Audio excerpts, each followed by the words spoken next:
ಕೋಪ, ಅಸಮಾಧಾನ, ದ್ವೇಷ ಇದೆಲ್ಲ ಮನುಷ್ಯನ ಬದುಕಲ್ಲಿ ಇರೋ ಸಹಜ ಸಂಗತಿಗಳು. ನಮ್ಮ ಜೀವನದ ದಾರಿಯಲ್ಲಿ ಸಿಗೋ ಎಷ್ಟೋ ಜನ ನಮ್ಗೆ ಹಿಡಿಸೋದಿಲ್ಲ. ಅವ್ರ ಬಗ್ಗೆ ನಾವು ಒಂದು ನಿರಂತರ ದ್ವೇಷದ ಭಾವನೆನ ಇಟ್ಕೊಂಡೇ ಇರ್ತೀವಿ. ನಮಗಾಗದೇ ಇರೋರ್ಗೆ ಏನಾದ್ರೂ ಕೇಳಾದ್ರೆ ನಮಗ್ ಸಂತೋಷ, ನಮಗ್ ಕೇಳಾದ್ರೆ ಅವ್ರಿಗೆ ಸಂತೋಷ. ಮನುಷ್ಯ ಸಂಬಂಧಗಳ ಮಧ್ಯೆ ಇಂಥ ಸಂಕೀರ್ಣಗಳ ಸಂಖ್ಯೆ ನೂರಾರು. ಆದರೆ ಈ ಎಲ್ಲಾ ಭಾವನೆಗಳು ತನ್ನ ಮಿತಿನ ದಾಟಿದಾಗ, ಅತಿರೇಕ ಅನ್ಸೋ ಮಟ್ಟಕ್ಕೆ ಹೋದಾಗ ಅನಾಹುತಗಳು ಸಂಭವಿಸುತ್ತೆ. ಇಂಥದೇ ಒಂದು ಕಥೆ ಇವತ್ತಿನ ಕ್ರೈಮ್ ಫೈಲ್ ಸಂಚಿಕೆಯಲ್ಲಿ. ಫೆಬ್ರವರಿ 27, 2012 ಮಧ್ಯಾಹ್ನ 12 ಗಂಟೆ, ರಾಮಮೂರ್ತಿ ನಗರ, ಬೆಂಗಳೂರು. ಕಾಫಿ ಕೊಡಮ್ಮ.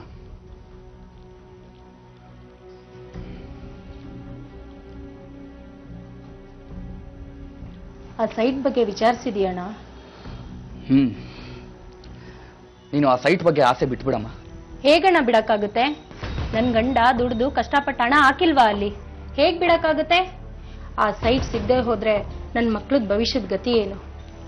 ನಮ್ಗೆ ಅಂತ ಏನು ಉಳಿಯುತ್ತೇಳು? ಅವ್ರಿಗಂತೂ ಹೇಳಿ ಹೇಳಿ ಸಾಕಾಗೋಗಿದೆ. ನೀನೇ ಏನಾದ್ರೂ ಮಾಡ್ಬೇಕಷ್ಟೇ. ನಾನು ಏನು ಮಾಡಕ್ಕಾಗುತ್ತಮ್ಮ? ಆ ಸೈಟ್ ಅಗ್ರಿಮೆಂಟು ನಿರ್ಮಲಾ ಹೆಸರಿಗಾಗಿ. ಅಗ್ರಿಮೆಂಟು ಅವಳ ಹೆಸರಿಗೆ ಆಗ್ಲಿ, ಆದ್ರೆ ರಿಜಿಸ್ಟರ್ ಮಾತ್ರ ನನ್ನ ಹೆಸರಿಗೆ ಆಗ್ಬೇಕು. ಅದನ್ನ ನಿನ್ನ ಗಂಡನ್ಗೆ ಹೇಳಮ್ಮ. ಅವನ ಹತ್ರ ಬಡ್ಕೊಂಡ್ ಸಾಕಾಯ್ತು ನನ್ಗೆ. 15 ವರ್ಷದಿಂದ ಇದೇ ಗೋಳಾಯ್ತು. ನೀನೇನ್ ಮಾಡ್ತೀಯೋ ನನಗೆ ಗೊತ್ತಿಲ್ಲ. ನನ್ಗೆ ಆ ಸೈಟ್ ಬೇಕೇ ಬೇಕು. ನೀನು ಅಳಬೇಡಮ್ಮ. ಅದಕ್ಕೆ ಕಾಗದ ಪತ್ರಗಳನ್ನ ರೆಡಿ ಮಾಡಿಸ್ಕೋಬೇಕಾಗತ್ತೆ. ರಿಯಲ್ ಎಸ್ಟೇಟ್ ಆಫೀಸ್ಗೆ ಹೋಗಿ ವಿಚಾರಿಸೋಣ. ನೀನು ಅಳಬೇಡಮ್ಮ. ನೀನ್ ಹತ್ರ ನನ್ನ ಕಣ್ಣಿಂದ ನೋಡೋಕ್ಕಾಗಲ್ಲ. ಅಳಬೇಡ. ಸರ್ ನಮಸ್ಕಾರ. ಸರ್ ನಮಸ್ಕಾರ, ಕೂತ್ಕೊಳ್ಳಿ.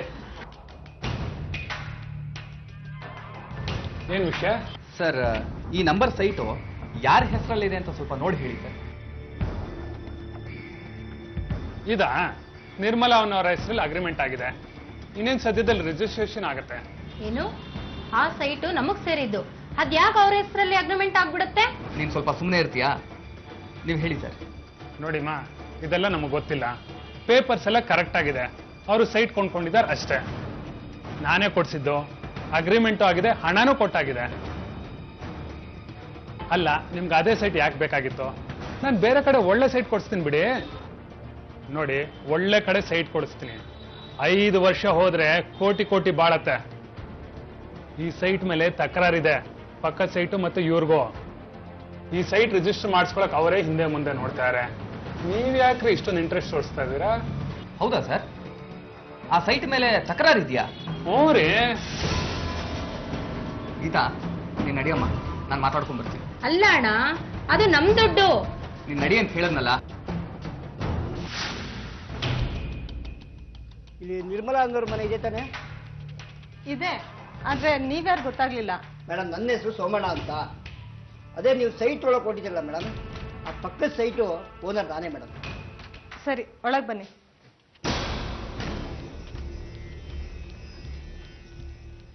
ಮೇಡಮ್, ನಿಮ್ಮ ಸೈಟ್ ಪೇಪರ್ ಸ್ವಲ್ಪ ಕೊಡ್ತೀರಾ? ನಮ್ ಸೈಟ್ ಪೇಪರ್ ನಿಮ್ಗೆ ಯಾಕೆ?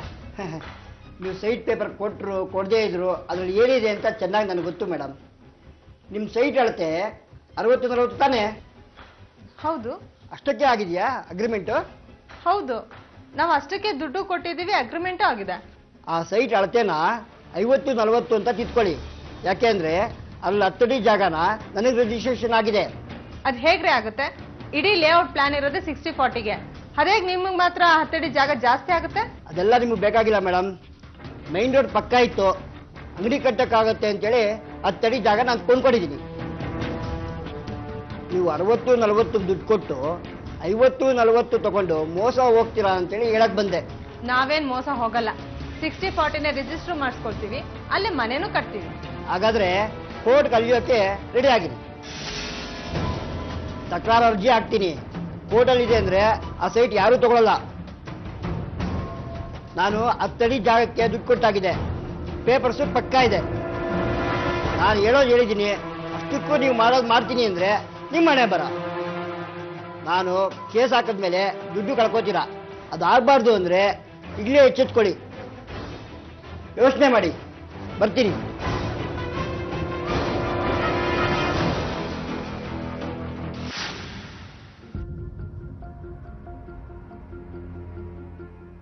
ರೀ ಏನು? ಇವತ್ ಮನೆ ಹತ್ರ ಆ ಸೋಮಣ್ಣ ಬಂದಿದ್ದ. ಯಾವ ಸೋಮಣ್ಣ? ಅದೇ ರೀ ನಮ್ಮ ಪಕ್ಕದ ಸೈಡ್ನವ್ರಂತೆ. ಓ, ಅವನು ಇಲ್ಗೂ ಬಂದಿದ್ನಾ? ಹಾಗಾದ್ರೆ ನಿಮ್ಗೆ ಗೊತ್ತಾ ಈ ತಕರಾರ್ ಬಗ್ಗೆ? ಹತ್ತಡಿ ನಮ್ದು, ನೀವೇನಾದ್ರೂ ಫುಲ್ ಸೈಟ್ ರಿಜಿಸ್ಟರ್ ಮಾಡಿಸ್ಕೊಂಡ್ರೆ ಕೋರ್ಟು ಕೇಸು ಅಂತೆಲ್ಲ ಹೋಗ್ಬೇಕಾಗತ್ತೆ, ಅದು ಇದು ಅಂತ ಏನೇನೋ ಹೇಳೋದ. ಅಯ್ಯೋ ನೋಡ್ತೀನ, ಇಂಥ ದೊಡ್ಡ ಊರಲ್ಲಿ ಒಂದು ಸೈಟ್ ಮಾಡ್ಬೇಕಂದ್ರೆ ಈ ತರ ತಕರಾರೆಲ್ಲ ಇದ್ದಿದ್ದೆ. ನೀನ್ ಯಾಕೆ ಹೆದರ್ಕೊಳ್ತೀಯಾ? ರೀ ಕಷ್ಟಪಟ್ಟು ಉಳಿಸಿರೋ ದುಡ್ಡ್ರಿ, ಅವ್ರು ಹೇಳ್ದಂಗೆ ಏನಾದ್ರೂ ನಾಳೆ ಕೋರ್ಟು ಕೇಸು ಅಂತೆಲ್ಲ ಹೋದ್ರೆ ಇಲ್ಲಿ ಸೈಟು ಇಲ್ಲ, ದುಡ್ಡು ಇಲ್ದಂಗೆ ಆಗುತ್ತೆ. ನಮ್ಗೆ ಈ ಸೈಟ್ ಸಹವಾಸನೆ ಬೇಡ. ಅದಕ್ಕೆ ನೀವು ಅಗ್ರಿಮೆಂಟ್ ಕ್ಯಾನ್ಸಲ್ ಮಾಡಿ ದುಡ್ಡು ವಾಪಸ್ ತಗೊಳ್ಳಿ. ನೋಡು, ಇಷ್ಟಕ್ಕೆಲ್ಲ ಹೆದರ್ಕೋಬೇಡ. ನಾನು ನಾಳೆನೆ ಪೇಪರ್ ಎಲ್ಲ ಸರಿಯಾಗಿ ಮಾಡಿಸ್ಕೊಂಡ್ ಬರ್ತೀನಿ. ನೋಡು, ನಾನು ಸತ್ರು ನಿನ್ಗೇನು ತೊಂದರೆ ಆಗಬಾರ್ದು, ಹಾಗೆ ಮಾಡ್ತೀನಿ. ರೀ ಈ ಸೈಟ್ ವಿಚಾರಕ್ಕೆ ನೀವ್ ಯಾಕೆ ಏನೇನೋ ಮಾತಾಡ್ತೀರಾ? ಬಿಡ್ತೋನೆ, ನಿಮ್ಗೆ ಯಾವ್ದು ಸರಿ ಅನ್ಸುತ್ತೋ ಅದನ್ನೇ ಮಾಡಿ. ಯಾರಿದ್ದೀರಾ ಮನೇಲಿ? ನಮಸ್ಕಾರ ಮೇಡಮ್. ಯಾರು ನೀವು? ನಾನು ಯಾರು ಅಂತ ನಿಮಗೆ ಗೊತ್ತಿಲ್ಲ, ಆದ್ರೆ ನೀವ್ ಯಾರು ಅಂತ ನನಗೆ ಚೆನ್ನಾಗಿ ಗೊತ್ತು. ಏನ್ ವಿಷಯ? ನನಗೆ ಪಾರ್ಲರ್ ಟೈಮ್ ಆಗ್ತಾ ಇದೆ. ನೀವು ಕೊಂಡ್ಕೊಳಕ್ ಕೊಟ್ಟಿದ್ದೀರಲ್ಲ ಆ ಸೈಟು, ಅದನ್ನ ನಮಗ್ ಕೊಟ್ಬಿಡಿ ಅಂತ ಕೇಳಕ್ ಬಂದಿದ್ದೀರಿ. ಯಾಕೆ? ನಿಮ್ಗೆ ಯಾಕೆ ಕೊಡ್ಬೇಕು ಆ ಸೈಟ್ನ? ಯಾಕಂದ್ರೆ ಆ ಸೈಟ್ ಇರೋ ಜಾಗ ನನ್ನ ತಂಗಿಗೆ ತುಂಬಾ ಇಷ್ಟ ಆಗ್ಬಿಟ್ಟಿದೆ. ನನ್ನ ಭಾವ ದುಡ್ಡು ಬೇರೆ ಕಟ್ಟಿಬಿಟ್ಟಿದ್ದಾರೆ. ಅದೇನೋ ಎಡವಟ್ಟಾಗಿ ನಿಮ್ಮ ಹೆಸರಿಗೆ ಆಗ್ಬಿಟ್ಟಿದೆ. ಅಗ್ರಿಮೆಂಟ್ ತಾನಾಗಿರೋದು, ಕೊಟ್ಬಿಡಿ ನಮಗೆ. ಬೇಕಾದ್ರೆ ನಿಮ್ಗೊಂದಿಷ್ಟು ಪರಿಹಾರ ಅಂತ ಕೊಡೋಣ. ನೋಡಿ ಮಿಸ್ಟರ್, ನೀವ್ ಯಾರು ಅಂತಾನೆ ಗೊತ್ತಿಲ್ಲ. ಈಗ ಸೈಟ್ ಕೊಡಿ ಅಂತ ಬಂದ್ ಗಲಾಟೆ ಮಾಡಿದ್ರೆ ಇದೆಲ್ಲ ಸರಿ ಇರಲ್ಲ. ಗಲಾಟೆ ಎಲ್ಲಿ ಮಾಡಿದೆ ಮೇಡಮ್? ಕೊಡಿ ಅಂತ ಕೇಳ್ತಾ ಇದ್ದೀವಿ ಅಷ್ಟೇ. ಸೈಟ್ ಮೇಲೆ ಈಗಾಗಲೇ ತಕರಾರಿದೆ. ಒಂಟಿ ಹೆಂಗ್ಸು ನೀವು, ಸುಮ್ಮನೆ ಬಿಡ್ತಾರಾ? ಕೋರ್ಟ್ ಕಲಿಯೋದು ಕಷ್ಟ ಆಗತ್ತೆ. ಅದು ನನ್ನ ಹಣೆ ಬರಹ. ಇದ್ರಲ್ಲಿ ನಿಮ್ದೇನ್ ಹುಸಾಬ್ರಿ? ಹೋಗಿ ಸುಮ್ನೆ ಇಲ್ಲಿಂದ. ಬ್ಯೂಟಿ ಪಾರ್ಲರ್ ನಡೆಸೋ ನಿಮಗೆ ಈ ಸೈಟ್ ಕೊಂಡ್ಕೊಳ್ಳೋ ಹಣ ಎಲ್ಲಿಂದ ಬಂತು ಮೇಡಮ್? ನೋಡಿ, ಇದು ನನ್ನ ಸ್ವಂತ ವಿಚಾರ. ಇದಕ್ಕೂ ನಿಮ್ಗೂ ಏನ್ ಸಂಬಂಧ? ಮಾತಾಡಬೇಡ. ಅಗ್ರಿಮೆಂಟು ಬದಲಾಗಬೇಕು, ನನ್ನ ತಂಗಿ ಹೆಸರಿಗಾಗಬೇಕು ಅಷ್ಟೇ.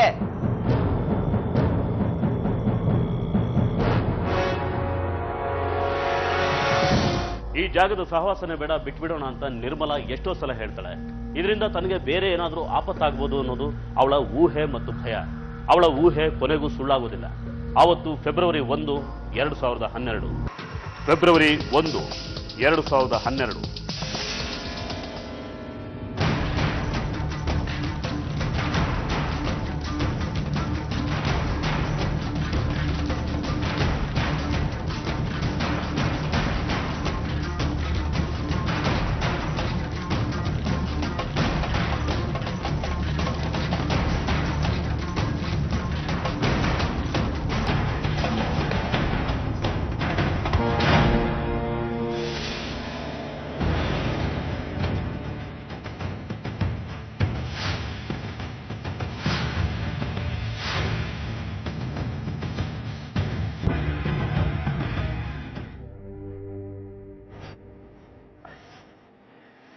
ರೀ, ತುಂಬಾ ಗಾಯ ಆಯ್ತಾ?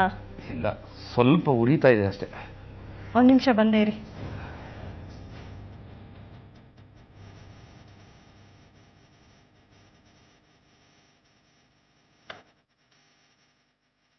ನನಗೆ ಗೊತ್ತು ರೀ, ಇದೆಲ್ಲ ನಮ್ಮನೆ ಹತ್ರ ಬಂದು ಸೈಟ್ ವಿಚಾರದ ಗಲಾಟೆ ಮಾಡಿ ಹೋಗ್ತಿದ್ರಲ್ಲ, ಅವ್ರದೇ ಈ ಕೆಲಸ.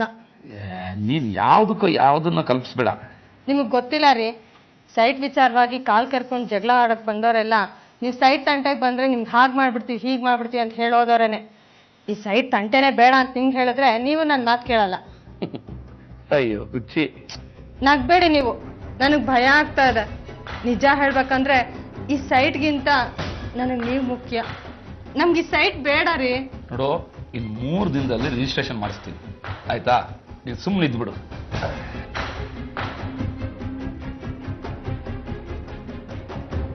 ಈ ಅಪಘಾತನೂ ಯಾರೋ ಮಾಡಿಸಿದಾರೆ ಅನ್ನೋ ಭೀತಿ ನಿರ್ಮಲಾನ ಕಾಡುತ್ತೆ. ಜೀವಕ್ಕಿಂತ ಯಾವ್ದು ಮುಖ್ಯ ಅನ್ನೋ ಪ್ರಶ್ನೆ ಎದುರು ಮತ್ತೆ ಗಟ್ಟಿ ಮನ್ಸು ಮಾಡ್ತಾಳೆ. ಆಗಿದ್ದಾಗ್ಲಿ ಅಂತ ಧೈರ್ಯ ತಂದ್ಕೋತಾಳೆ. ಆದ್ರೆ ಆಕೆ ಹೋದ್ ಕಡೆ ಎಲ್ಲ ಅಪಾಯ ಅವಳನ್ನ ಹಿಂಬಾಲಿಸ್ತಾನೆ ಇರುತ್ತೆ. ಬೆದರಿಕೆ ಹಾಕೋರ್ ದನಿ ವಿಪರೀತ ಅನ್ಸೋಷ್ಟು ಹೆಚ್ಚಾಗುತ್ತೆ. ನಮಸ್ಕಾರ ಮೇಡಮ್. ಯಾರು ನೀವಾ? ಮತ್ತೆ ಯಾಕೆ ಬಂದ್ರಿ ನೀವಿಲ್ಲಿ? ವಿಷಯ ಗೊತ್ತಾಯ್ತು, ನಾಳಿದ್ದು ರಿಜಿಸ್ಟ್ರೇಷನ್ ಅಂತೆ. ಅದಕ್ಕೇನೀಗ? ಏನು ಎತ್ತ ಅಂತ ಅವತ್ತೇ ಹೇಳಿದ್ದೀನಿ. ನಿಮ್ಮ ಮಠನೇ ಮುಂದುವರ್ಸ್ಕೊಂಡು ಹೋಗ್ತಾ ಇದ್ದೀರಾ? 50-40 ತಾನೇ ರಿಜಿಸ್ಟ್ರೇಷನ್ ಮಾಡ್ಸಕ್ ಕೊಟ್ಟಿರೋದು. ನೋಡಿ ಅದೆಲ್ಲ ನನಗೆ ಗೊತ್ತಿಲ್ಲ, ನೀವು ನನ್ನನ್ನು ಕೇಳಬೇಡಿ. ನಿಮ್ಮನ್ನಲ್ದೆ ಇನ್ನಾರನ್ನು ಕೇಳಬೇಕು? ಸೈಟ್ ನಿಮ್ದೆ ತಾನೇ? ನೋಡಿಪ್ಪ, ಗಂಡಸರಿಲ್ದೇ ಇರೋ ಮನೆ ಇದು. ಈ ತರ ಬಂದು ಜಗಳಾಡಿದ್ರೆ ಸರಿ ಇರೋಲ್ಲ. ಅದಕ್ಕೆ ಅವತ್ತು ಮರ್ಯಾದೆ ಅಂತ ಹೇಳಿದ್ದು. ಎಮ್ಮ ಕೇಳ್ಬೇಕಲ್ಲ. ನೋಡಿ ಸ್ವಲ್ಪ ಮರ್ಯಾದೆ ಕೊಟ್ಟು ಮಾತಾಡಿ. ನಿನಗೆಂತ ಮರ್ಯಾದಮ್ಮ? ಸುಮ್ಮನೆ ನಿಂತ್ಕೊಮ್ಮ. ನಿನ್ ಮರ್ಯಾದೆ ಇದ್ದಿದ್ರೆ ತಕರಾರು ಸೈಟ್ಗೆ ಕೈ ಹಾಕ್ತಾನೆ ಇರಲಿಲ್ಲ. ನಾನು ಯಾರು ಏನು ಅಂತ ಗೊತ್ತಿಲ್ಲ ನಿಂಗೆ. ನನ್ನ ಮಾತು ಮೀರಿ ಸೈಟನ್ನ ರಿಜಿಸ್ಟ್ರೇಷನ್ ಮಾಡ್ಕೊಳಕ್ ಹೋದ್ರೆ ಏನ್ರಿ ಮಾಡ್ತೀರಾ? ನಾನು ಅವಾಗ್ಲಿಂದ ನೋಡ್ತಾನೆ ಇದ್ದೀನಿ, ಮಾತಾಡ್ತಾನೆ ಇದ್ದೀರಾ. ಏನ್ ಹೆದರ್ಸ್ತೀರಾ? ಪೇಪರ್ ಸರಿ ಇಲ್ಲ ಅಂದ್ರೆ ಆಫೀಸಲ್ಲಿ ಹೇಳ್ತಾರ್ರಿ. ನೀವೇನೇ ಕೇಳೋದಿದ್ರು ಕಾನೂನು ಪ್ರಕಾರ ಕೇಳ್ಕೊ ಹೋಗಿ. ಓಹೋ, ಅಷ್ಟೊಂದು ಧೈರ್ಯ ಬಂದ್ಬಿಡ್ತಾ ನಿಂಗೆ? ಸೈಟ್ ಅಲ್ಲ, ಮಣ್ಣು ಮುಕ್ಕೋಂಗ್ ಮಾಡ್ತೀನಿ ನೋಡು.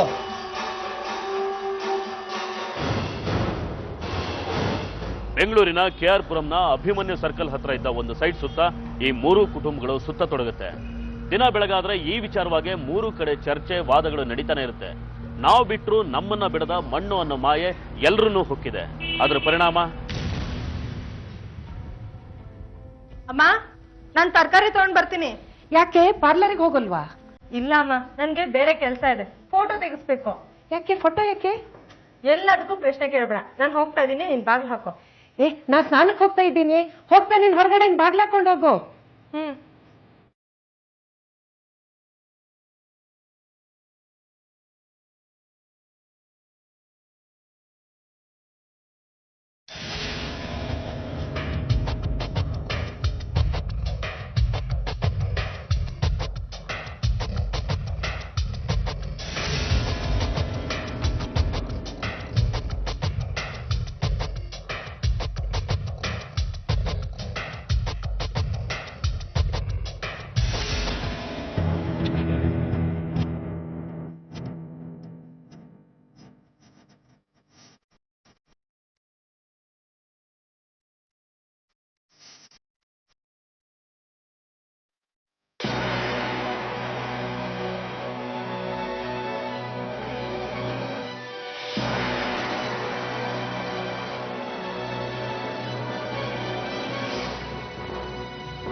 ಕೆಲಸ ಆಯ್ತೇನೋ? ಇನ್ನೂ ಇಲ್ಲ ಅಣ್ಣ. 4 ದಿನದಿಂದ ಫೋನ್ ಮಾಡ್ತಾ ಇದ್ದೀನಿ, ಇನ್ನೂ ಕೆಲಸ ಆಗ್ಲಿಲ್ವಾ? ಇವತ್ತು ಗ್ಯಾರಂಟಿ ಆಗೇ ಆಗುತ್ತಣ್ಣ. ಕತ್ತಲ್ ಚೈನ್ ಇದೆ ತಾನೇ? ಹ್ಞೂ ಅಣ್ಣ, ಇದೆ. ಬೇಗ ಕೆಲಸ ಮುಗಿಸಿ. ಆಯ್ತಣ್ಣ. ಆ ಚೈನ್ ನನಗೆ ಬೇಕೇ ಬೇಕು, ಗೊತ್ತಲ್ಲ? ತರ್ತೀವಣ್ಣ. ಇವತ್ತು ಕೆಲಸ ಆಗ್ಲಿಲ್ಲ ಅಂದ್ರೆ ನಾನು ಕೊಟ್ಟಿರೋ ದುಡ್ಡು ನನಗೆ ವಾಪಸ್ ಕೊಟ್ಬಿಡು. ಕೆಲಸ ಬೇರೆಯವ್ರಿಗೆ ವಹಿಸ್ತೀನಿ. ಈಗ ಫೋನ್ ಇಡು. ಅಣ್ಣ ಟೆನ್ಷನ್ ಮಾಡ್ಕೊಬಿಡಿ ಅಣ್ಣ. ಇನ್ನು 1 ಗಂಟೆ ನಿಮ್ಮ ಕೆಲಸ ಆಯ್ತು ಅಂತ ತಿಳ್ಕೊಳ್ಳಿ. ಹೇಯ್ ನಡೀರಾ.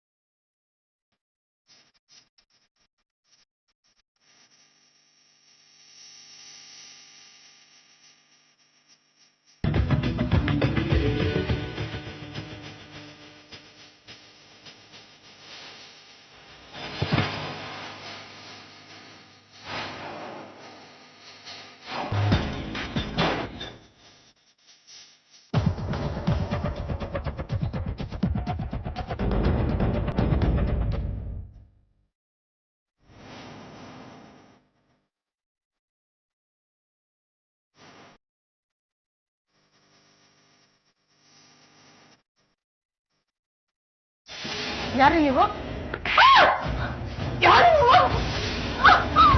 ಏನೋ ನೋಡ್ತಾ ಇದ್ದೆ, ಮುಗ್ಸೋ ಕತೆನಾಲೇ.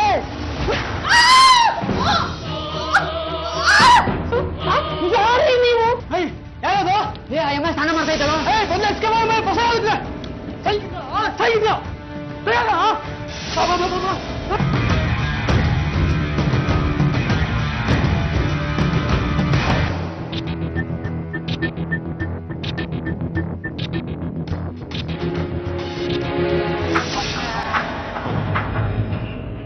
ಹಲೋ ಹಲೋ ಅಣ್ಣ. ಹಾ, ಏನಾಯ್ತು? ಕೆಲಸ ಆಯ್ತಣ್ಣ, ಚೈನು ಸಿಕ್ತು, ತಗೊಂಡ್ ಬರ್ತಾ ಇದೀವಿ. ಅವಳ ಕತೆ ಏನಾಯ್ತು? ಅವಳ ಕತೆ ಏನಾಯ್ತು ಗೊತ್ತಿಲ್ಲ ಅಣ್ಣ. ಮನೇಲಾರು ಮುಟ್ಟಿ ಕಿಲ್ಸ್ಕೊಂಡ್ಬಿಟ್ಲು. ಜನ ಸೇರಿದ್ರೆ ಕಷ್ಟ ಅಂತ ಎಸ್ಕೇಪ್ ಆಗ್ಬಿಟ್ವಿ. ಒಟ್ಟಲ್ಲಿ ಸಾಯೋ ಥರ ಚುಚ್ಚಿದೀವಿ ಅಣ್ಣ. ನಿಮ್ಮ ಸುಪಾರಿ ತಗೊಳಕ್ಕೆ ನಾಲಾಯಕ ನನ್ನ ಮಕ್ಕಳಿಗೆ ಕೈಗೆ ಸಿಕ್ಕ್ರಿ ಇವತ್ತು.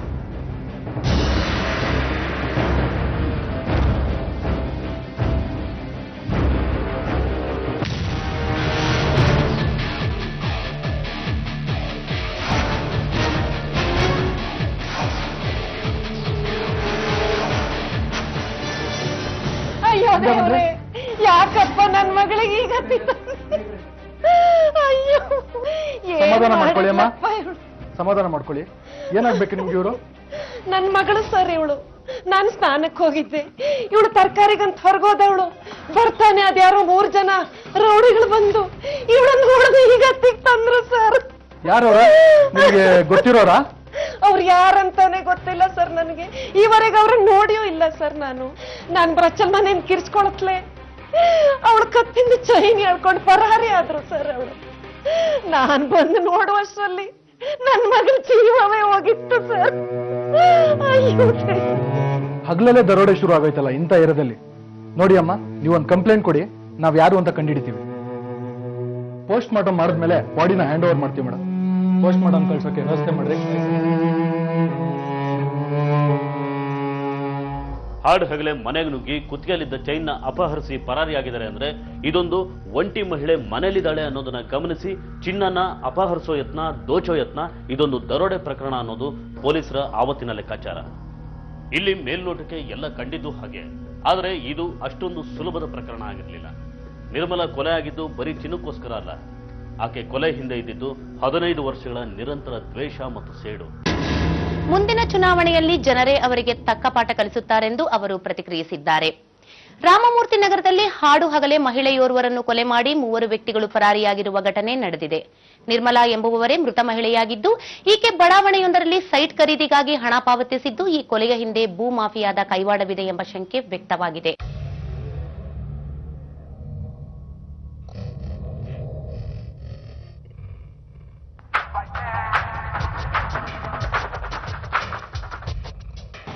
ಹೇಳಿಣ್ಣ.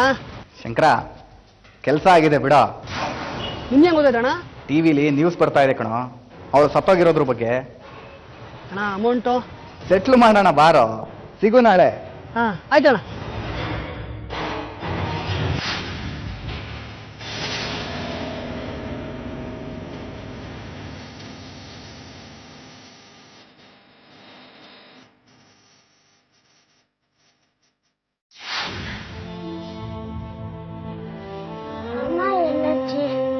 ಅಮ್ಮ ಬರ್ತಾಳಪ್ಪ.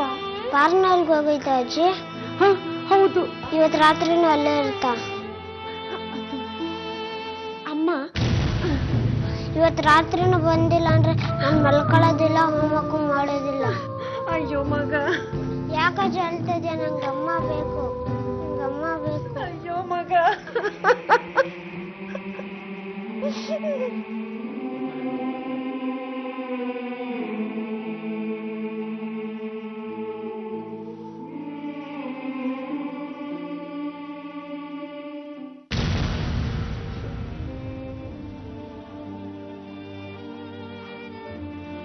ನಮಸ್ಕಾರ ಅಮ್ಮ. ಬನ್ನಿ ಸರ್, ಕೂತ್ಕೊಳ್ಳಿ. ಪುಟ್ಟ, ನೀನು ಹೋಗಿ ಓದ್ಕೊಂಡು. ಸರ್, ನನ್ನ ಮಗಳನ್ನ ಕೊಂದದ್ದು ಯಾರನ್ನು ಗೊತ್ತಾಯ್ತಾ ಸರ್? ಗೊತ್ತಾಗುತ್ತಮ್ಮ, ಸದ್ಯದಲ್ಲೇ ಗೊತ್ತಾಗುತ್ತೆ. ನಿಮ್ಮಿಂದ ಸ್ವಲ್ಪ ಮಾಹಿತಿ ಬೇಕಾಗಿತ್ತು, ಅದಕ್ಕೆ ಬಂದ್ವಿ. ಕೇಳಿ ಸರ್. ನಿಮ್ಮ ಮಗಳಿಗೆ ಯಾರ ಜೊತೆನಾದ್ರೂ ದ್ವೇಷ ಐತೇನಮ್ಮ? ಇಲ್ಲ ಸರ್, ಅವಳಿಗೆ ಅದಕ್ಕೆಲ್ಲ ಟೈಮೇ ಇರ್ತಾ ಇರಲಿಲ್ಲ. ಮನೆ ಕೆಲಸ, ಬ್ಯೂಟಿ ಪಾರ್ಲರ್ ಕೆಲಸ, ಇನ್ ಮಗನ ಓದಿಸೋದು ಇದ್ದೇ ಇದೆ. ನಿಮ್ಮ ಮಗಳು ಒಳ್ಳೊಳ್ಳೆ ಇರ್ಬೋದಮ್ಮ, ಅದನ್ನ ನಾನು ಕೇಳಿಲ್ಲ. ಈ ಘಟನೆ ನಡೆಯೋಕ್ಕಿಂತ ಮುಂಚೆ ನಿಮ್ಮ ಮಗಳು ಯಾರ ಜೊತೆನಾದ್ರೂ ಗಲಾಟೆ ಮಾಡ್ಕೊಂಡಿದ್ರಾ?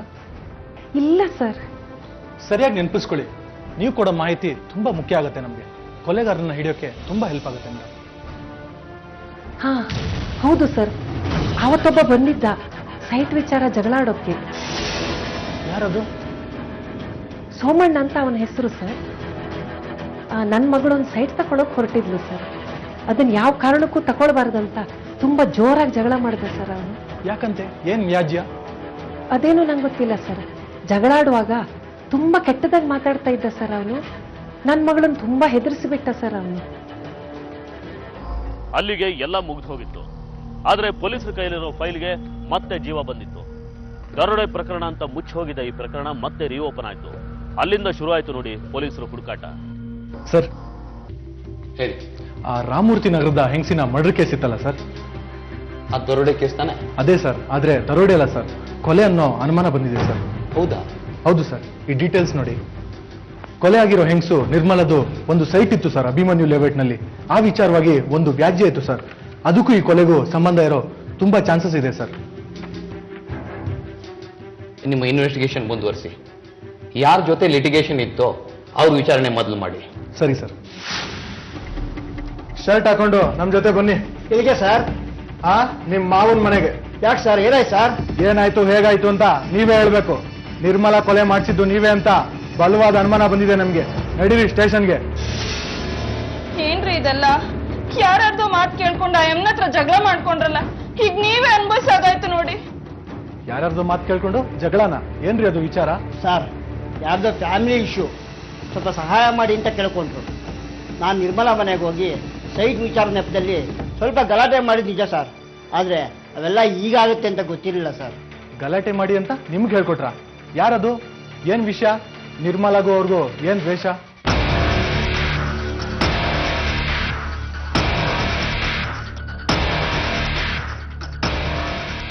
ಅವ್ರ ಅಡ್ರೆಸ್ ಗೊತ್ತಾ? ಅವ್ರು ಎಲ್ಲಿ ಕೆಲಸ ಮಾಡ್ತಾರೆ ಏನು ಅಂತ ಏನಾದ್ರೂ ಗೊತ್ತಾ? ಇಲ್ಲ ಸರ್, ನಾನು ಒಂದೇ ಸರಿ ನೋಡಿದ್ದವ್ರನ್ನ, ಮುಖನೂ ಅಷ್ಟು ನೆನಪಿಲ್ಲ. ಅವರು ಆವಾಗ ಫೋನ್ ಮಾಡ್ತಾ ಇದ್ರು. ಅವ್ರ ಫೋನ್ ನಂಬರ್ ಇದೆಯಾ? ಇದೆ ಸರ್.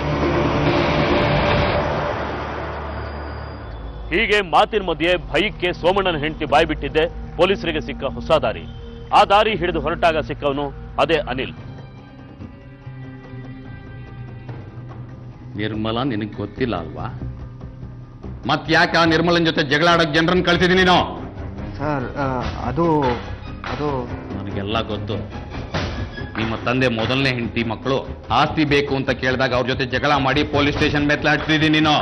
ಹಾ, ನಿನ್ನ ಬಗ್ಗೆ ಇನ್ನು 2-3 ಕೇಸ್ಗಳು ನಮ್ಮ ಸ್ಟೇಷನ್ ಅಲ್ಲಿ ಇದೆ ಗೊತ್ತಾ? ಹೇಳು. ಸರ್ ಹೌದು ಸರ್. ಯಾಕೆ ನಿರ್ಮಲನ್ ಕೊಂದೆ? ಸರ್, ನಾನು ಕೊಲೆ ಮಾಡಿಸ್ಲಿಲ್ಲ ಸರ್. ಮತ್ತೊಂದು ಸರ್ ಹೊಡಿಬೇಡಿ ಸರ್. ಸರ್ ಹೌದು ಸರ್, ನಾನೇ ಮಾಡಿಸಿದ್ದು ಸರ್. ಹೇಳು, ಯಾಕೆ ಅವಳನ್ನು ಗೊತ್ತಿದ್ದು? ಗೊತ್ತಿಲ್ಲ ಸರ್. ಕೊಲೆ ಮಾಡಿಸಿದ್ಯಾ? ಕಾರಣ ಗೊತ್ತಿಲ್ವಾ? ಸರ್, ನನ್ನ ನಂಬಿ ಸರ್. ಯಾರೋ ಫೋನ್ ಮಾಡಿ ಸುಪಾರಿ ಕೊಟ್ರು ಸರ್. ನಾನು ಹುಡುಗರಿಗೆ ಹೇಳಿ ಕೆಲಸ ಮಾಡಿಸ್ತೆ ಸರ್, ಅಷ್ಟೇ ಸರ್. ಇವನ್ ಫೋನ್ ಡೀಟೇಲ್ಸ್ ಎಲ್ಲ ಕಲೆಕ್ಟ್ ಮಾಡಿದ್ದೀರಾ? ಹ್ಞೂ ಸರ್, ಒಂದು ಪರ್ಟಿಕ್ಯುಲರ್ ನಂಬರ್ ಇಂದ ತುಂಬಾ ಕಾಲ್ಸ್ ಬಂದಿದೆ. ಕೊಲೆಯ ದಿನನೂ ಇವರಿಬ್ರು ಮಾತಾಡಿದ್ದಾರೆ ಸರ್. ಯಾರ್ದು ಆ ಕಾಲು? ಡೀಟೇಲ್ಸ್ ಕಲೆಕ್ಟ್ ಮಾಡಿದ್ದೀರಾ? ಗೀತಾ ಅಂತ ಅವ್ರ ಹೆಸರು. ಅಡ್ರೆಸ್ ಕೂಡ ಕಲೆಕ್ಟ್ ಮಾಡಿದ್ದೀನಿ ಸರ್. Very good. ಮೊದಲು ಅವ್ರ ವಿಚಾರಣೆ ಮಾಡಿ. ಸರಿ ಸರ್. ಯಾರು ಸರ್? ಯಾರು ಬೇಕಾಗಿತ್ತು? ಈ ಮನೆಯಲ್ಲಿ ಗೀತಾ ಅಂದ್ರೆ ನಾನೇ ಸರ್. ಒಳಗ್ ಬರ್ಬೋದಾ? ಸ್ವಲ್ಪ ವಿಚಾರಣೆ ಮಾಡಬೇಕಿತ್ತು. ಬನ್ನಿ ಸರ್.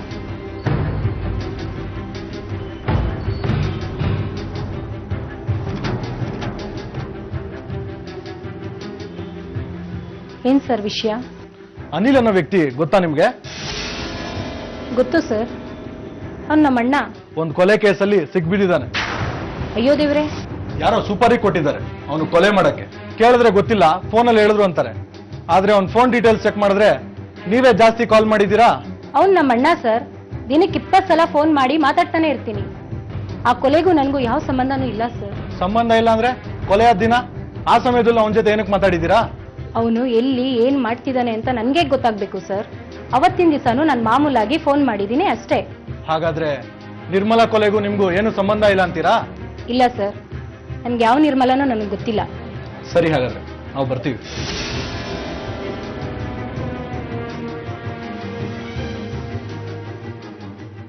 ಈ ಶೇಖರ್, ಈ ಅಮ್ಮನ ಫೋನ್ ಡೀಟೇಲ್ಸ್ ಕಲೆಕ್ಟ್ ಮಾಡಿ ತಕ್ಷಣ ನನಗೆ ಫೋನ್ ಮಾಡಿ.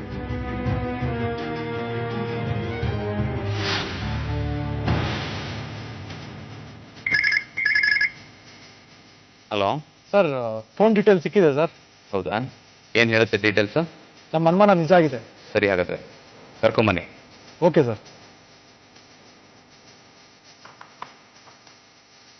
ಯಾವಾಗ ಗೀತಾ ಬಂದು ಸ್ಟೇಷನ್ ಅಲ್ಲಿ ಕೂರ್ತಾಳೋ ಆಗ ಈ ಪ್ರಕರಣದ ಮತ್ತೊಂದು ಮುಖ ತೆರ್ಕೊಳ್ತಾ ಹೋಗುತ್ತೆ.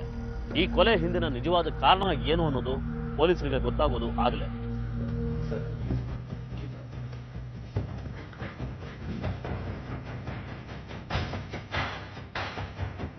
ನಿರ್ಮಲಾಗೆ ಯಾಕಮ್ಮ ಫೋನ್ ಮಾಡಿದ್ದಿ? ಸರ್, ನಾನು ಅವತ್ತೇ ಹೇಳಿದ್ದೀನಿ ಸರ್, ಆ ನಿರ್ಮಲ ಯಾರು ಅಂತ ನನಗೆ ಗೊತ್ತಿಲ್ಲ ಸರ್. ಮುಚ್ಚಮ್ಮ ಬಾಯಿ. ಪೊಲೀಸ್ ಅಂದ್ರೆ ಏನಂತ ತಿಳ್ಕೊಂಡಿದ್ಯಾ? ಅವನೊಂಥರ ಸುಳ್ಳು ಹೇಳ್ತಾನೆ, ನೀನೊಂಥರ ಸುಳ್ಳು ಹೇಳ್ತಿದ್ಯಲ್ಲ. ಕರ್ಕೊಂಬನ್ರಿ ಅವನ್ನ. ನಿರ್ಮಲಾ ಯಾರು ಅಂತ ಗೊತ್ತಿಲ್ಲ ಅಲ್ವಾ? ಆದ್ರೆ ಗಂಟೆ ಅವಳ ಹತ್ರ ಮಾತಾಡಿದ್ದೆ ನೀನು. ಹಾ ಸರ್, ಅದು ಏನದು? ಕಾಲ್ ಡೀಟೇಲ್ಸ್ ಎಲ್ಲ ನನ್ನ ಹತ್ರ ಇದೆ. ನೀನ್ ಯಾರ ಹತ್ರ ಮಾತಾಡಿದ್ಯಾ, ಏನೇನು ಮಾತಾಡಿದ್ಯಾ ಅನ್ನೋ ಡೀಟೇಲ್ಸ್ ಇದೆ ಗೊತ್ತಾ?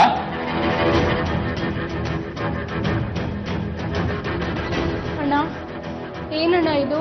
ಆ ಹಾಳಾದವಳಿಂದ ನಿಮಗೂ ಈ ಥರ ಗತಿ ಬಂತಾ? ಸರ್ ನಮ್ಮ ಅಣ್ಣನ ಬಿಟ್ಬಿಡಿ ಸರ್.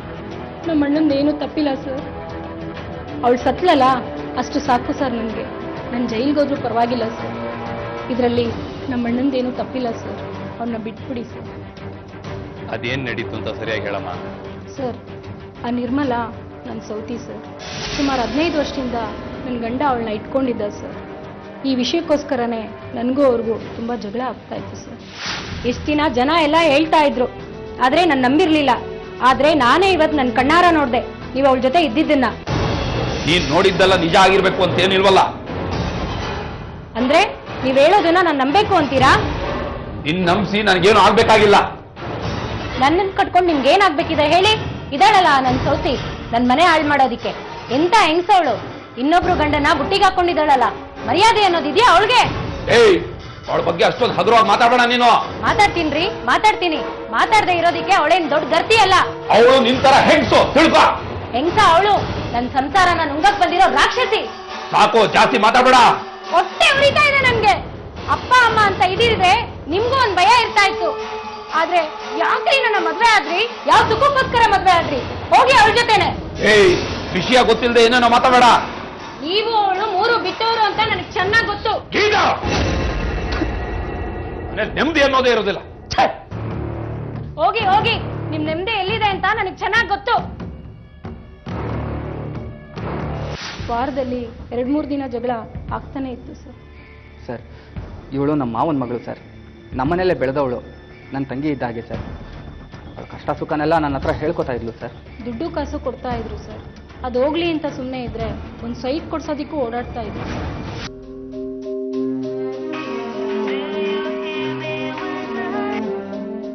ಹೇಳ್ರಿ, ಬಂದೇರಿ. ನೀವೇನ್ರಿ ಇಲ್ಲಿ ಇದ್ದಕ್ಕಿದ್ದಾಗೆ? ನಿರ್ಮಲಾ, ಇದ್ರಲ್ಲಿ ಸ್ವಲ್ಪ ದುಡ್ಡಿದೆ, ಹಾಗೆ ಮನೇಲಿ ಜೋಪಾನವಾಗಿಟ್ಟಿರು. ಯಾವ್ದ್ರಿ ದುಡ್ಡು? ರಿಜಿಸ್ಟ್ರೇಷನ್ಗೆ ನಾಡಿದ್ದೆ ರಿಜಿಸ್ಟ್ರೇಷನ್. ನೋಡು, ಕೆಲವು ಫೋಟೋ ಎಲ್ಲ ರೆಡಿ ಮಾಡ್ಕೊಂಡು ತಯಾರಾಗಿ. ಬರ್ತೀನಿ.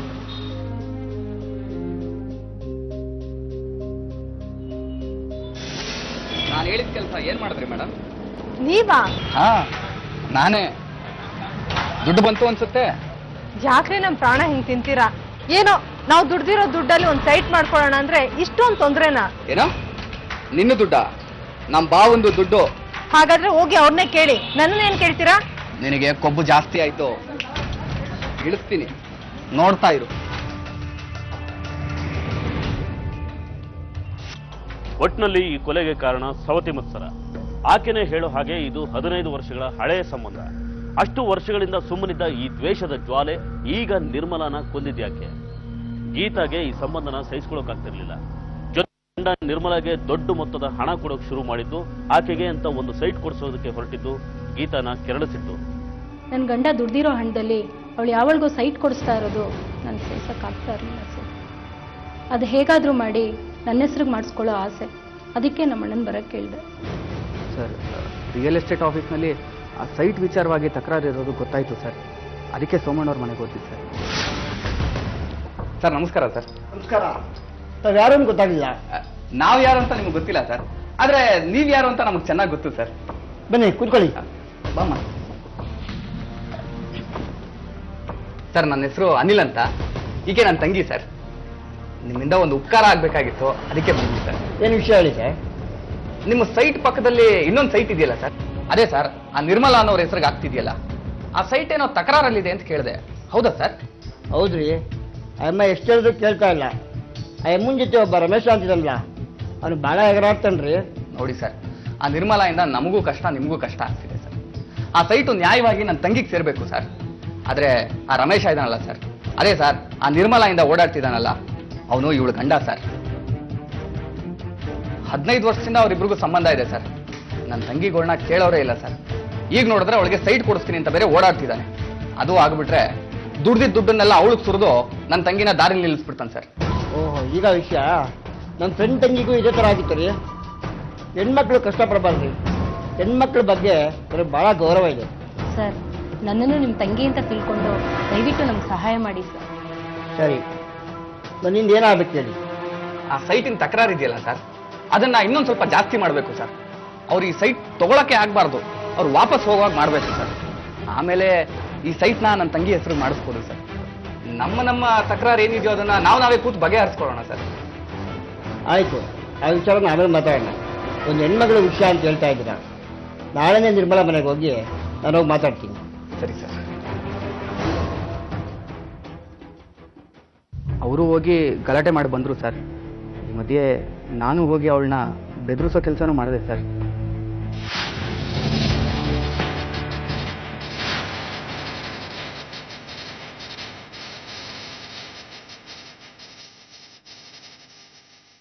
ಇಷ್ಟೆಲ್ಲ ಆದರೂ ನನ್ನ ಗಂಡ ತುಂಬ ಅಟಕ್ ಬಿದ್ರು ಸರ್. ಒಂದಿನ ನನ್ನ ಕೈಗೆ ಸಿಕ್ಕಾಕೊಂಡ್ರು ಸರ್. ರಾತ್ರಿ ಹೊತ್ತು ಚಿಂತೆ ಮಾಡ್ತೀಯ, ನಿದ್ದೆ ಮಾತ್ರ ಏನು ತಗೋಬೇಡ. ಆಯ್ತಾಯ್ತು, okay okay okay, good night good night. ಮಧ್ಯರಾತ್ರಿ 12 ಗಂಟೆನಲ್ಲಿ ಯಾರ ಜೊತೆ ರೀ ನೀವು ಮಾತಾಡ್ತಾ ಇರೋದು? ಅದು ಅದು ನನ್ನ ಫ್ರೆಂಡ್. ಫ್ರೆಂಡಾ? ನಿಮ್ ಫ್ರೆಂಡ್ ಯಾರು ಅಂತ ನನಗೆ ಚೆನ್ನಾಗಿ ಗೊತ್ತು. ಆ ನನ್ನ ಸೌತಿ ಹತ್ರ ತಾನೇ ನೀವು ಮಾತಾಡ್ತಾ ಇರೋದು? ಅಲ್ವೇ, ಅದು ನನ್ಗೆಲ್ಲ ಗೊತ್ತಿದೆ. ಅವಳಿಗೆ ಸೈಟ್ ಕೊಡ್ಸೋಕೆ ಅಂತ ಓಡಾಡಿ ಕಾಲ್ ಮುರ್ಕೊಂಬಂದು ಮನೇಲಿ ಕುತ್ಕೊಂಡ್ರಿ. ನಿಮ್ ಸೇವೆ ಮಾಡಿದ್ ನಾನು. ಊಟ ತಿಂಡಿ ನಿಮ್ ಚಾಕ್ರಿ ಮಾಡೋದಿಕ್ಕೆ, ಬಟ್ಟೆ ಒಗೆಯೋದಿಕ್ಕೆಲ್ಲ ನಾನ್ ಬೇಕು. ಆಸ್ತಿ ಪಾಸ್ತಿ ಕೊಡ್ಸೋಕೆ, ಪ್ರೀತಿ ತೋರ್ಸೋಕೆ ಅವಳಾ? ಇನ್ ಮುಂದೆ ನೀವು ಅವಳ ಜೊತೆ ಫೋನಲ್ಲಿ ಮಾತಾಡ್ಬಾರ್ದು. ಹಾಗ್ ಮಾಡ್ತೀನಿ. ನೀನ್ ತಪ್ಪು ತಿಳ್ಕೊಂಡಿದ್ಯಾ? ಅಂತದ್ದೇನು ಇಲ್ವೇ? ಫೋನ್ ಕೊಡು ಪ್ಲೀಸ್. ಕೊಡಲ್ಲ ರೀ, ಯಾವ ಕಾರಣಕ್ಕೂ ಕೊಡಲ್ಲ. ಈ ಫೋನ್ ಇನ್ಮೇಲೆ ನನ್ನ ಹತ್ರನೇ ಇರುತ್ತೆ. ಗೀತಾ ಗೀತಾ, ಸೈಟ್ ಕೊಡಿಸೋ ವಿಚಾರದಲ್ಲಿ ಗೀತಾ ಕೆರಳಿದ್ರು, ಕೊಲೆ ಯೋಚನೆ ಏನು ಮಾಡಿರಲಿಲ್ಲ. ಆದ್ರೆ ಅವತ್ತು ಫೆಬ್ರವರಿ 6ನೇ ತಾರೀಕು ಗೀತಾ ನಿರ್ಮಲಾಗೆ ನೇರವಾಗಿ ಫೋನ್ ಮಾಡ್ತಾಳೆ. ಆವತ್ತು ಅವರಿಬ್ಬರ ನಡುವೆ ನಡೆದ ಸಂಭಾಷಣೆನೇ ಈ ಘಟನೆಗೆ ಕಾರಣ ಆಗುತ್ತೆ.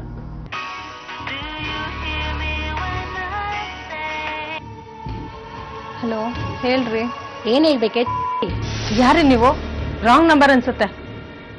ಇವ್ರ ಹೆಸರು ಇದೆಯಲ್ಲ? ಫೋನ್ ಇವ್ರದೇ, ಅವ್ರ ಹೆಂಡತಿ ಮಾತಾಡ್ತಾ ಇರೋದು. ಏನೇ ಇಟ್ಕೊಳಕ್ಕೆ ಈ ಊರಲ್ಲಿ ನಿನ್ ಬೇರೆ ಯಾರು ಗಂಡಸರು ಸಿಗ್ಲಿಲ್ವಾ? ಯಾಕೆ ನನ್ ಸೌತಿಯಾಗಿ ಸಂಸಾರ ಹಾಳು ಮಾಡ್ತಾ ಇದೀಯಾ?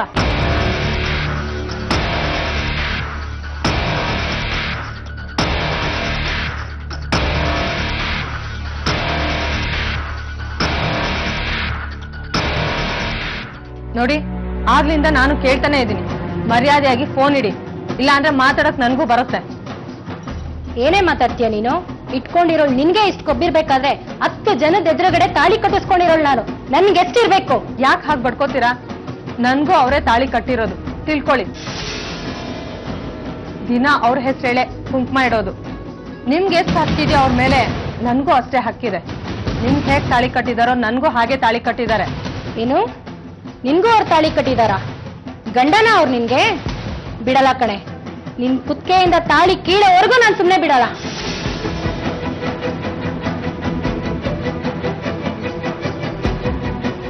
ನಿರ್ಮಲಾ ಜೊತೆ ಮಾತಾಡಿದ ಗೀತಾ, ನಿರ್ಮಲಾ ಸಿಟ್ಟಿನಲ್ಲಿ ಆಡಿದ ಪ್ರತಿ ಶಬ್ದನೂ ಮರೆಯೋಲ್ಲ. ಆಕೆಯ ದ್ವೇಷ, ಸೇಡುಗಳು ನಿರ್ಮಲಾನ ಬಲಿ ಕೇಳೋ ಹಂತಕ್ಕೆ ಬೆಳೆದು ಬಿಡುತ್ತೆ. ಹಲೋ ಹಲೋ ಅಣ್ಣ, ನಾನ್ ಗೀತಾ. ಗೊತ್ತಾಯ್ತು, ಹೇಳಮ್ಮ. ಅಣ್ಣ, ನಿನಗೆ ನನ್ನ ಮೇಲೆ ಪ್ರೀತಿ ಇದೆ ಅಲ್ವಾ? ಯಾಕಮ್ಮ ಹಾಗೆ ಕೇಳ್ತಾ ಇದೆಯಾ? ಹೇಳು, ನಿನಗೆ ನನ್ನ ಮೇಲೆ ಪ್ರೀತಿ ಇದೆಯೋ ಇಲ್ವೋ? ಪ್ರೀತಿ ಇದೆಯಮ್ಮ, ಖಂಡಿತ ಇದೆ. ಏನ್ ವಿಷಯ ಹೇಳು. ಹಾಗಾದ್ರೆ ಆ ನಿರ್ಮಲಾ ಭೂಮಿ ಮೇಲೆ ಇರಬಾರ್ದು. ಏನ್ ಹೇಳ್ತಿದ್ಯಮ್ಮ? ಅಂತದ್ದೇನಾಯ್ತು? ಅದೆಲ್ಲ ಆಮೇಲೆ ಹೇಳ್ತೀನಣ್ಣ. ಅವಳು ಬದುಕಿರ್ಬಾರ್ದಷ್ಟೇ. ಅವಳು ಕುತ್ತಿಗೆಲಿರೋ ತಾಳಿ ನನ್ನ ಕೈ ಸೇರ್ಬೇಕು. ಯಾಕಮ್ಮ ಈಗ ಹುಚ್ಚುಚ್ಚಾಗಿ ಆಡ್ತಾ ಇದ್ಯಾ ನೀನು? ಅದೆಲ್ಲ ಬಿಡು. ಈ ಕೆಲಸ ಏನಾದ್ರೂ ಆಗದೆ ಹೋದ್ರೆ ನಿನ್ ತಂಗಿ ಹೆಣ ನೋಡ್ಬೇಕಾಗುತ್ತೆ ನೀನು. ಹಲೋ ಹಲೋ,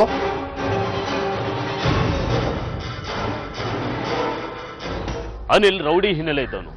ಅವನಿಗೆ ಇದೆಲ್ಲ ಹೊಸತೇನಲ್ಲ. ಸುಪಾರಿ ಹಂತಕರ ಪರಿಚಯ ಅವನಿಗೆ ನೇರವಾಗೇ ಇತ್ತು. ಹಾಗಾಗಿ ತಂಗಿ ಬೇಡಿಕೆನ ಈಡೇರಿಸೋಕೆ ಸಿದ್ಧನಾಗ್ಬಿಡ್ತಾನೆ. ಮನೆಗೆ ಹೋಗಿ ಇವಳು ಸಮಾಧಾನ ಮಾಡೋಕ್ಕೆ ತುಂಬ ಟ್ರೈ ಮಾಡಿದೆ ಸರ್, ಆದರೆ ಇವಳು ಹಠ ಬಿಡಲೇ ಇಲ್ಲ ಸರ್. ಕಡೆಗೆ ಇವಳೇ ಒಂದು ಚೈನ್ ಕೊಟ್ವಿ ಸರ್. ಅದನ್ನು ಅಳಬಿಟ್ಟು ಬಂದಿದ್ದ ದುಡ್ಡಲ್ಲಿ ಹುಡುಗರಿಗೆ ಅಡ್ವಾನ್ಸ್ ಕೊಟ್ಟು ಸುಪಾರಿ ಕೊಟ್ಟೆ ಸರ್. ಕೆಲಸ ಎಲ್ಲ ಮುಗಿದ್ಮೇಲೆ ಇನ್ನೊಂದು ನೆಕ್ಲೆಸ್ ಕೊಟ್ಟರು ಸರ್. ಅದನ್ನು ಮಾರಿ ಹುಡುಗರಿಗೆ ಸೆಟ್ಲ್ ಮಾಡಿಬಿಟ್ಟೆ ಸರ್. ಮತ್ತೆ ನಿರ್ಮಲಾ ಚೈನು? ಸರ್ ಹುಡುಗರು ತಂದುಕೊಟ್ರು ಸರ್. ಅದನ್ನ ಗಿರ್ವಿ ಅಂಗಡಿಗೆ ತೊಗೊಂಡೋಗಿ ತೋರಿಸ್ದೆ. ಇದು ರೋಲ್ಡ್ ಗೋಲ್ಡು ಅಂತ ಹೇಳ್ದ. ಆ ತಾಳಿ ತಂದು ನನ್ನ ತಂಗಿ ಕೈ ಕೊಟ್ಬಿಟ್ಟೆ ಸರ್. ಗೀತಾ ಗೀತಾ ಏನಣ್ಣ ಆಯ್ತಾ ಕೆಲಸ? ಅವಳ ಚೈನು ಚಿನ್ನದ್ದಲ್ಲ. ತಗೋ ಅವಳ ತಾಳಿ.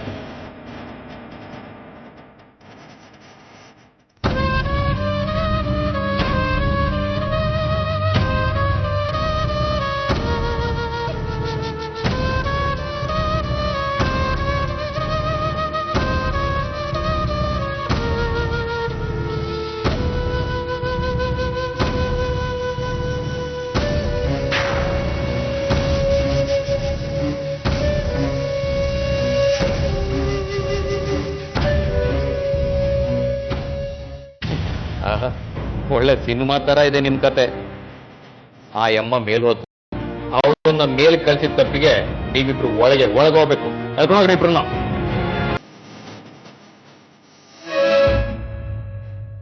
ನಿರ್ಮಲಾ ಸತ್ತು ಹೋಗ್ತಾಳೆ. ಆಕೆ ಸತ್ತ ಮೇಲೂ ಆಕೆ ಕುತಿಯಲ್ಲಿರೋ ತಾಳಿನ ಗೀತಾ ಟಾಯ್ಲೆಟ್ ಬಿಸಾಕ್ತಾಳೆ ಅಂದ್ರೆ ಆಕೆಯ ಸೇಡು, ದ್ವೇಷ, ಹಠ ಎಷ್ಟಿತ್ತು ಅನ್ನೋದು ಗೊತ್ತಾಗುತ್ತೆ. ಇದು ನಿನ್ನ 2 ಕಣ್ಣು ಹೋಗೋದಾದ್ರೆ ನನ್ನ 1 ಕಣ್ಣು ಹೋದ್ರೂ ಪರವಾಗಿಲ್ಲ ಅನ್ನೋಂಥ ದ್ವೇಷದ ಕಥೆ. ನಾನ್ ಜೈಲಿಗೆ ಹೋದ್ರೂ ಪರವಾಗಿಲ್ಲ, ನೀನು ಬದುಕಿರಬಾರ್ದು ಅನ್ನೋ ಹಠದಿಂದ ಯಾರಿಗೆ ಯಾವ ಲಾಭ ಆಯಿತು? ಈ ಕಡೆ ಗೀತಾ ಮಕ್ಕಳು, ಆ ಕಡೆ ನಿರ್ಮಲಾ ಮಕ್ಕಳು ಅನಾಥರಾಗಿ ಹೋಗ್ತಾರೆ. ಈ ಮಟ್ಟಿಗಿನ ದ್ವೇಷ ಯಾವತ್ತೂ ಒಳ್ಳೆದಲ್ಲ ಅಂತ ಹೇಳ್ತಾ ಇವತ್ತಿನ ಸಂಚಿಕೆನ ಇಲ್ಲಿಗೆ ಮುಗಿಸ್ತಾ ಇದ್ದೀವಿ. ಮುಂದಿನ ಸಂಚಿಕೆಯಲ್ಲಿ ಮತ್ತೊಂದು ವಿಭಿನ್ನ ಕುತೂಹಲಕಾರಿ ಸತ್ಯಕಥೆಯೊಂದಿಗೆ ಮತ್ತೆ ನಿಮ್ಮ ಮುಂದೆ ಬರ್ತೀವಿ. ನಾವು ಕಥೆ ಹೇಳ್ತೀವಿ, ನೀವೆಚ್ಚರವಾಗಿರಿ.